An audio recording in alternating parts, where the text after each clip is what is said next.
तो जो लोग नए हैं उनको बता दें कि हम कैसे अपनी वोकेबलरी को करने वाले हैं। तो सबसे पहले हम वर्ड का मीनिंग ट्रिक के साथ याद करेंगे, फिर उसका इंग्लिश में अर्थ देखेंगे क्योंकि हमारे पेपर में तो इंग्लिश में ही अर्थ लिखा आता है। साथ ही साथ उस वर्ड से रिलेटेड जो भी सिनोनिम्स हैं उनको भी हम करने वाले हैं, और आखिर में हम उस वर्ड का यूज सेंटेंस में करने वाले हैं, क्योंकि जब आप इंग्लिश स्पीकिंग करोगे तो आपको उस वर्ड को सेंटेंस में यूज करना आना चाहिए, और आपको इन्हें याद करने की जरूरत नहीं पड़ेगी क्योंकि मैं आपको उसका तरीका बताऊंगा, उसकी ट्रिक बताऊंगा याद करने की। इसके साथ आपको सिनोनिम्स भी देखने को मिल जाएंगे और इसके यूज भी देखने को मिल जाएंगे साथ ही साथ। तो पहला वर्ड है बेनफुल। बेनफुल को हम कैसे याद करेंगे, आपको यहाँ पर दिख रहा होगा बेनफुल का मतलब होता है हानिकारक। तो इसको याद कैसे करेंगे, वहां पर दिक्कत आती है। तो यहाँ पर देखो, यहाँ पर क्या है, बैन। तो बैन कैसी चीजों पर लगाते हैं, जो खराब चीजें होती हैं, हानिकारक चीजें होती हैं, उन पर हम बैन लगाते हैं। तो यहाँ से आप इसे रिलेट कर लेंगे और इसे आसानी से याद कर लेंगे। तो पेपर में तो आपका इंग्लिश में अर्थ आएगा, तो ऐसे आपको दिखाई दे जाएगा कॉजिंग हार्म या डिस्ट्रेस, तो ये हो जाएगा हानिकारक। सिनोनिम्स आप देख सकते हैं मेलेवोलेंट, मेलाइनेंट, मेलिशियस एंड मेलेफिसेंट। तो यहाँ पर आप एक गौर करेंगे तो यहाँ पर आपको मेल रूट वर्ड दिख रहा होगा। मेल का मतलब ही होता है जो हानिकारक हो, नेगेटिव हो, तो ऐसे आप इन्हें याद कर सकते हैं। मेल से होता है जो नेगेटिव अर्थ दे रहे हो। और एक वर्ड आप पढ़ेंगे बैन से, BEN। यहाँ पर BAN था, यहाँ पर BEN। ये होता है आपका जो फायदे में होता है, जो पॉजिटिव अर्थ देते हैं वो होता है बेनिफिशियल, बेनेफुल, बेनिफिट। तो ऐसे वर्डों में बैन का इस्तेमाल किया जाता है जो पॉजिटिव अर्थ देते हैं। अब जो बेनेफुल है उसका यूज देख लेते हैं, जिससे आपको और ज़्यादा याद हो जाए। हम कोई कसर नहीं छोड़ रहे, आपको ट्रिक भी बता रहे हैं और उसका यूज भी बता रहे हैं, जिससे आपको लंबे टाइम तक याद रहे। The baneful effects of smoking on health can include lung. तो जो हानिकारक इफेक्ट हैं स्मोकिंग के, तो उनसे क्या होता है, लंग यानी कि जो आपके फेफड़े भी, मतलब उसके फेफड़ों पर भी आपका स्मोकिंग का इफेक्ट पड़ता है। तो ऐसे आप इसे यूज करके भी देख सकते हैं। तो अगर आपको तरीका पसंद आया हो तो चैनल को सब्सक्राइब कर लें और वीडियो को लाइक कर दें। अभी चैनल नया है तो जल्दी से ज़्यादा लोग जुड़ जाएंगे तो हमें अच्छा लगेगा, क्योंकि हम इस चैनल पर आपको बेस्ट से बेस्ट कंटेंट देने का प्रयास करेंगे। तो अगला मीनिंग देखते हैं, उसको कैसे याद करेंगे। तो अगला वर्ड है बैरियर। बैरियर का मतलब होता है बाधा। तो हमने शुरुआत में कुछ आसान वर्ड डाल दिए हैं, आगे आपको लेवल बढ़ता जाएगा तो वो आप देख लेना। अब बैरियर जिसको नहीं पता है उसको कैसे याद करेंगे। जो आपने बैरियर देखे होंगे, आपने पुलिस के बैरियर तो जरूर देखे होंगे।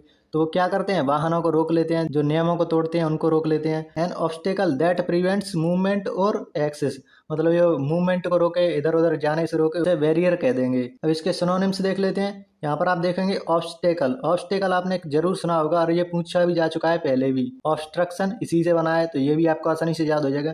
इम्पीडिमेंट, इम्पीडिमेंट बहुत महत्वपूर्ण है, तो इसको भी आप ध्यान रख लेना। इम्पीडिमेंट इसका भी मतलब होता है बाधा उत्पन्न करना। तो आप देख रहे होंगे यहाँ पर हमने 2 वर्ड नहीं किए हैं, यहाँ पर हमने कितने वर्ड कर लिए। यहाँ पर आप देखेंगे 3, 1 2 3 4 वर्ड यहाँ पर और 3 वर्ड यहाँ पर, 7 और 2 वैसे 9 वोकैब हमने कर लिए 2 वर्ड से ही। तो आप देख सकते हैं यहाँ पर हम कितने वोकैब कर सकते हैं। अब इसको लंबे टाइम तक याद करने के लिए हम इसके यूज भी देख लेते हैं कि कहाँ पर इसका यूज होगा। आपके पेपर में एक सेंटेंस दिया रखा होगा, नीचे एक अंडरलाइन दी गई होगी, क्या इसका अर्थ बताओ। तो आपको सेंटेंस से भी क्वेश्चन करना आना चाहिए। तो the barrier at the entrance to the park, मतलब जो एंट्रेंस है वहीं पर आपको बैरियर मिल जाता है। तो अगेन आपको वीडियो पसंद आ रही हो तो लाइक कर दें सभी लोग। अगला वर्ड देखते हैं। तो अगला हमारा बेम्यूज। बेम्यूज का मतलब होता है भ्रमित करना, कंफ्यूज करना। तो ये आपका PYQ है NDA का। तो देख सकते हैं आपको किस लेवल के क्वेश्चन कराए जा रहे हैं। तो इसका मतलब क्या होता है बेम्यूज का, पजल करना, कंफ्यूज करना। और सबसे बड़ी दिक्कत की कि इसे याद कैसे करेंगे लंबे टाइम तक। अब इस वर्ड को याद कैसे करेंगे बेम्यूज को। यहाँ पर देखो कन्फ्यूज, कन्फ्यूज इसका अर्थ होता है। तो दोनों को साथ साथ बोलो, कन्फ्यूज बेम्यूज, बेम्यूज कन्फ्यूज। तो दोनों एक जैसे वर्ड है, तो इससे आप ध्यान रख सकते हैं बेम्यूज का मतलब कन्फ्यूज होना। अब इसके सिनोनिम्स देख लें, परप्लेक्स, कन्फाउंड एंड बिविल्डर। अब परप्लेक्स को तो आप सभी याद कर सकते हैं। परप्लेक्स मतलब कुछ कॉम्प्लेक्स चीजें हो जाए तो आप क्या होते हैं, कन्फ्यूज हो जाते हैं। ऐसे कन्फाउंड है, कन्फ्यूज से ही बनाए, CONF, CONF। तो ऐसे दोनों को रिलेट कर लें। अब बिविल्डर इसको हम आगे कराएंगे। अगर आप यहाँ पर देखना चाहें तो इसको हम कराएंगे बवंडर से। तो बवंडर में लोग क्या होते हैं, कन्फ्यूज हो जाते हैं, क्या करें क्या नहीं करें, किधर जाएं। तो ऐसे आप इसे याद कर लेंगे। अब इसका यूज देख लेते हैं जिससे आपको ये पक्का याद हो जाए। The complex instructions bemuse the students, मतलब जो कॉम्प्लेक्स इंस्ट्रक्शन दिए गए थे उनके द्वारा जो स्टूडेंट थे वे बेम्यूज हो गए, मतलब कन्फ्यूज हो गए। तो ऐसे ये पेज भी आपको याद हो गया होगा आसानी से। अगला वर्ड देखते हैं। अब नेक्स्ट वर्ड है आपके सामने ब्रेविटी। ब्रेविटी का मतलब होता है संक्षिप्तता, मतलब जो ब्रीफ में आप कुछ बता रहे हो उसे कहते हैं ब्रेविटी। कंसाइज करना मतलब साइज को कम कर देना, ऐसे आप इसे याद कर लेंगे। संक्सिंट एंड पिथी ये आपको याद करने हैं। नहीं तो आगे हम इन्हें याद करा देंगे, जो आगे ऐसे यहाँ पर ले आएंगे इनको तो वहाँ पर आपको याद हो जाएंगे। अब इसका यूज देख लेते हैं। The speakers brevity in delivering the message made it easy, मतलब जो स्पीकर था उसने ब्रेविटी में जो डिलीवर किया है मैसेज को, उसने इसे आसान बना दिया है। मतलब ब्रेविटी में क्या किया है, संक्षिप्त में ही उसे बता दिया है जो मैसेज बताना था, तो उनको आसानी से समझ में आ गया। तो ऐसे आपको ये सेंटेंस से भी समझ में आ गया होगा। तो ब्रेविटी ब्रीफ में। अब ये वर्ड थोड़ा इंटरेस्टिंग है और पूछा भी जा चुका है कई एग्जाम में, बहुत इंपॉर्टेंट है। ब्रिसल, अब इसका मतलब होता है तनाव या गुस्सा। To become stiff with anger और इरिटेशन, मतलब थोड़ा गुस्सा हो जाना, इरिटेट हो जाना, उसे कहते हैं ब्रिसल। अब इसको याद कैसे करेंगे, ब्रिसल ब्रुश ले।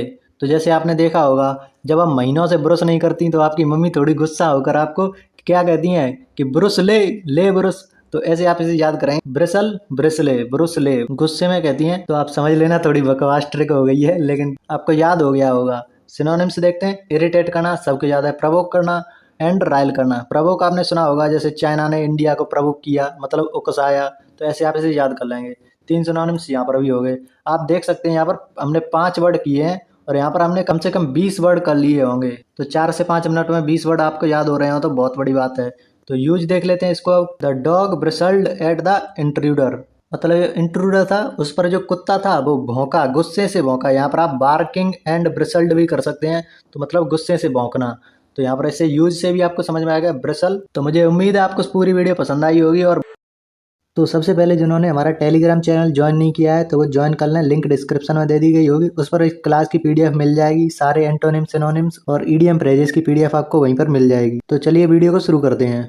तो जो लोग नए हैं उनको बता दें कि हम कैसे अपनी वोकैबुलरी को करने वाले हैं। तो सबसे पहले हम वर्ड का मीनिंग ट्रिक के साथ याद करेंगे, फिर उसका इंग्लिश में अर्थ देखेंगे क्योंकि हमारे पेपर में तो इंग्लिश में ही अर्थ लिखा आता है। साथ ही साथ उस वर्ड से रिलेटेड जो भी सिनोनिम्स हैं उनको भी हम करने वाले हैं। और आखिर में हम उस वर्ड का यूज सेंटेंस में करने वाले हैं, क्योंकि जब आप इंग्लिश स्पीकिंग करोगे तो आपको उस वर्ड को सेंटेंस में यूज करना आना चाहिए। तो ऐसे ही छोटी छोटी वीडियो से आपको कुछ दिनों में ही अपने अंदर इंप्रूवमेंट देखने को मिल जाएगा। तो वर्ड है हमारा एल्ट्रुस्टिक। एल्ट्रुस्टिक का मतलब होता है स्वार्थहीन, जो अपनी चिंता ना करे, दूसरों की भलाई के लिए काम करे, ऐसा इंसान होता है एल्ट्रुस्टिक। शोइंग अ सेल्फलेस कंसर्न, मतलब उसे अपनी चिंता नहीं है, बस दूसरों के लिए काम करता है। तो उम्मीद है आपको इसका अर्थ तो पता चल गया, लेकिन सबको दिक्कत कहाँ पर आती है कि 2 दिन बाद इसको सब भूल जाएंगे, किसी को याद नहीं रहेगा। तो इसका भी इलाज है ये चैनल स्टडी वाड़ी। इसको याद कैसे करेंगे वो देखते हैं अब। तो यहाँ पर देखो ध्यान से, ट्रस्ट से याद करो। यहाँ पर ट्रस्ट, तो कैसे लोगों पर ट्रस्ट करते हैं आप लोग, जो आपके लिए भला करे, जो आपके लिए चिंता करे। जैसे आपके पेरेंट्स है, वो आपके लिए हमेशा भला सोचते हैं। तो ऐसे व्यक्ति क्या होते हैं, स्वार्थहीन होते हैं, उन्हें अपने लिए कुछ नहीं चाहिए, बस सब कुछ आपके लिए करते हैं। तो ट्रस्ट से आप इससे याद करेंगे कि ऐसे व्यक्ति पर ट्रस्ट करते हैं जो स्वार्थहीन हो, उसे अपनी चिंता ना हो। तो ऐसे आपको इसको याद हो जाएगा आसानी से। अब इसके सिनोनिम्स देख लेते हैं। पहला है सेल्फलेस, तो आपको वर्ड देखते ही आपको समझ में आ रहा होगा। सेल्फलेस मतलब अपने लिए चिंता ना करे, उसे कहते हैं सेल्फलेस। फिलेंथ्रोपिक, आपने ये कई बार सुना होगा। फिलेंथ्रोपिक का मतलब होता है जब मानवता के लिए काम करे, तो वो भी ऐसा ही व्यक्ति होगा, खुद के लिए कुछ नहीं सोचेगा। तो ये भी आपको याद हो गया। अगला है चैरिटेबल। चैरिटेबल आपको किससे याद करेंगे, चैरिटी से। आप दान वगैरह करते हैं तो दान देने वाले लोग क्या होते हैं, स्वार्थहीन होते हैं, एल्ट्रुस्टिक पर्सन होते हैं। तो ये भी आपको याद हो गया। अब इसको और बेहतरीन करने के लिए आपको इसका यूज भी देख लेना चाहिए। His altruistic act of donating money help many poor people, मतलब क्या है कि उसके पैसे दान करने के स्वार्थहीन व्यवहार ने कई गरीब लोगों की मदद की। तो ऐसे आपको यूज भी आना चाहिए, जब आप बोलेंगे तो ऐसे आपको इसका यूज करना है। तो इस प्रकार देखो आपको पूरा का पूरा पेज याद हो गया, इसीलिए तो हमने थंबनेल पर लिखा है कि आपको याद करने की जरूरत नहीं है, हम याद कराएंगे। तो ऐसे आपको तरीका पसंद आया हो तो चैनल को सब्सक्राइब कर लेना, वीडियो को लाइक करके कमेंट में बता देना कि तरीका कैसा लगा है। तो अगला वर्ड देखते हैं अपना। तो सबसे पहले अपनी कॉपी निकाल लो और उस पर नोट करना चालू करो। तो पहला वर्ड है हमारा एंटीथेसिस। एंटीथेसिस का मतलब होता है विरोध करना, डायरेक्ट अपोजिट ऑफ समथिंग, मतलब किसी चीज का डायरेक्ट विरोधी होना, तो उसे कहते हैं एंटीथेसिस। अब इसको याद कैसे करेंगे, एंटी से एंटी, एंटोनिम, एंटी एंटोनिम, ऐसे आप कर सकते हैं ना। जैसे बोलते हैं ना कि पाकिस्तान तो इंडिया का एंटी है, मतलब वो विरोधी है हमारे भारत का। तो ऐसे आपको ये याद हो जाएगा। सिनोनिम्स देखते हैं, महत्वपूर्ण सिनोनिम्स है। अपोजिट, ये सबको पता होता है। कॉन्ट्रास्ट, ये आपने देखा होगा, जैसे आपने कुछ चित्र वगैरह देखा है, उस पर एक तरफ है हैप्पी मूड वाला जो इमोजी होता है ना, वो वाला है, दूसरी तरफ है सैड वाला। तो ये दोनों कैसे हैं, एक दूसरे के कॉन्ट्रास्ट हैं, मतलब ये एक कॉन्ट्रास्टिंग इमेज है, तो ऐसे हम बोलते हैं।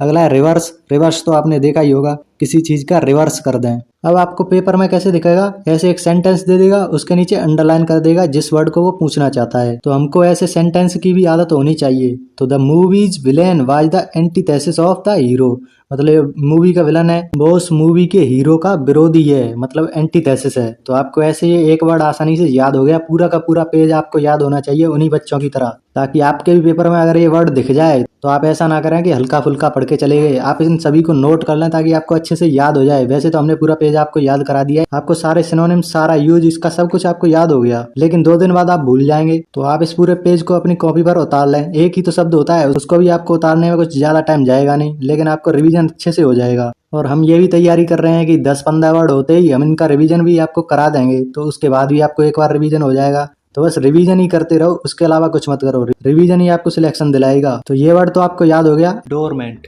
इसका मतलब होता है कुछ चीज या इंसान जो सो रहा है, मतलब कि सुस्त है।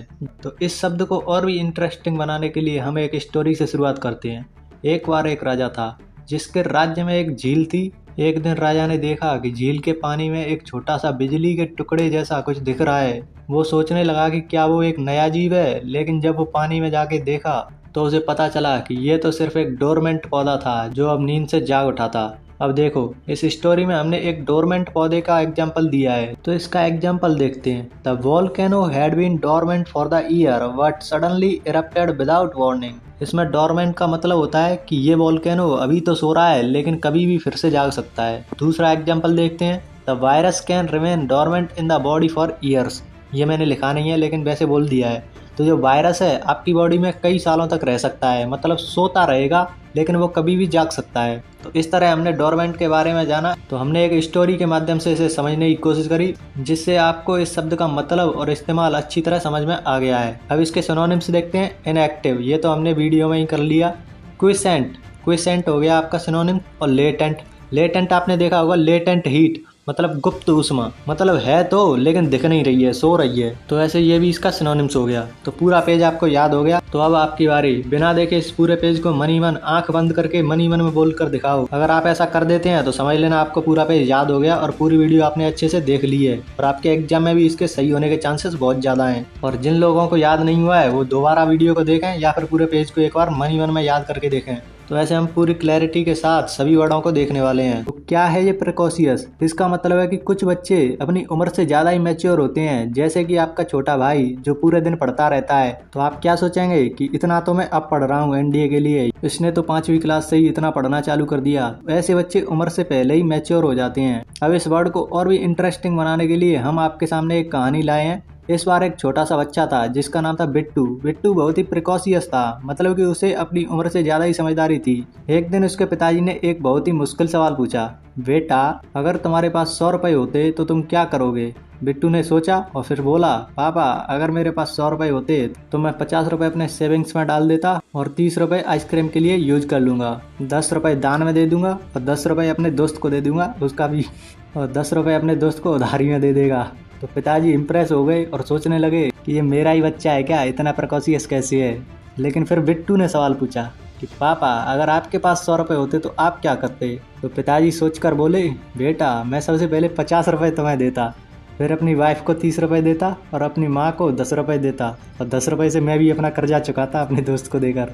तो मैंने तो इस स्टोरी से यही सीखा है कि दोनों बाप और बेटे को इसका मीनिंग पता है कि प्रिकॉशियस का मतलब क्या होता है। असामयिक, मतलब समय से ही पहले, मतलब छोटी उम्र में कुछ सर्टेन एबिलिटी आ जाए, मतलब कोई क्षमता आ जाए तो वो असामयिक है। अब इसके सिनोनिम्स देख लेते हैं, ये भी बहुत इंपॉर्टेंट है। अनटाइमली, मतलब मीनिंग से ही समझ में आ रहा है कि टाइम से ना हो, मतलब टाइम से पहले ही हो जाए। प्री मैच्योर, प्री से समझ सकते हैं मैच्योर होने से पहले ही, प्री मैच्योर। एब्रप्ट, इसको भी आपको ध्यान रख लेना, एब्रप्ट। अब आपके पेपर में क्या करेगा, वो प्रिकॉशियस के नीचे अंडरलाइन कर देगा और उसका अर्थ पूछेगा। तो आपको सेंटेंस के माध्यम से भी पता होना चाहिए।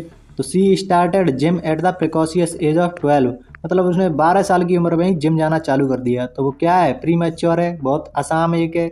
मतलब लोग तो 18-19 की वर्ष में चालू करते हैं, उसने 12 वर्ष की में चालू कर दिया, मतलब बहुत तेज हो रहा है। तो प्रिकॉशियस का मतलब होता है प्री मैच्योर। तो इस प्रकार हमने पूरा का पूरा पेज याद कर लिया। अब आपकी बारी है, आंखें बंद करो और पूरे पेज को एक बार बोल के दिखाओ। अगर आपने बोल दिया तो समझ लेना कि आपको पूरा वर्ड याद हो गया और पेपर में आप कर देंगे। अगर नहीं याद हुआ तो एक बार पॉज करके इस पूरे को दोबारा रीड करें और तब आंखें बंद करके बोलें। यही तरीका मैं हर सब्जेक्ट में फॉलो करता था और मुझे बहुत ही गजब का रिजल्ट मिलता था। तो आप भी इस तरीके को जरूर ट्राई करें। तो ऐसे ही वर्ड इंटरेस्टिंग तरीके से याद करने के लिए चैनल को सब्सक्राइब कर लें। तो वर्ड है हमारा इंडोलेंस। इंडोलेंस का मतलब होता है आलस, मतलब a tendency to avoid work और फिजिकल एक्टिविटी, मतलब कोई काम करना या कोई फिजिकल एक्टिविटी है उसको अवॉइड करना, मतलब उसे टालना, उसे कहते हैं आलस। अब इंडोलेंस के सिनोनिम्स देखते हैं। Lethargy, apathy, sloth, loafing, sluggishness. Sluggishness आपने कई बार सुना होगा और ये बहुत महत्वपूर्ण है, इसको जरूर याद रख लेना। और एक है आपका स्लोथ, वैसे तो आपको सभी याद रखने हैं। लेथार्जी भी आपने सुना होगा। अपैथी का मतलब होता है उदासीनता, जो किसी काम में भाग ना ले उसे कहते हैं अपैथी। ऐसे ये लोफिंग, स्लोथ, लोफिंग दोनों एक जैसे वर्ड हैं, तो ये भी आपको याद हो जाएंगे। अब इसको अच्छे से करने के लिए इसका यूज देख लेते हैं। His indolence made him avoid any kind of work, मतलब कि उसका जो आलस्य था उसने उसे ऐसा बना दिया कि वो हर काम को अवॉइड करने लगा। तो ऐसे आपका पूरा का पूरा पेज याद होना चाहिए, इसमें से कोई भी क्वेश्चन बन सकता है। खासकर इसके सिनोनिम्स, ये बहुत महत्वपूर्ण है। इसमें जो पांचों सिनोनिम्स हैं वो पांचों के पांचों पूछे जा चुके हैं इधर उधर के पेपर में, तो हमने वो सारे इसमें डाल दिए हैं। तो ये सब आपको याद होना चाहिए। अब एक बार अपनी आंखें बंद करके इसको बोल कर दिखाओ, अगर आप बोल जाते हैं तो समझ लेना आपको याद हो गया पूरा का पूरा पेज। अगर नहीं होता तो एक बार दोबारा पढ़कर इसको बोलने की कोशिश करें। तो ऐसे ही इंपॉर्टेंट वोकेबलरी करने के लिए चैनल को सब्सक्राइब कर लें। तो मिलते हैं नेक्स्ट वीडियो में, तब तक के लिए कुछ ना कुछ सीखते रहिए। धन्यवाद।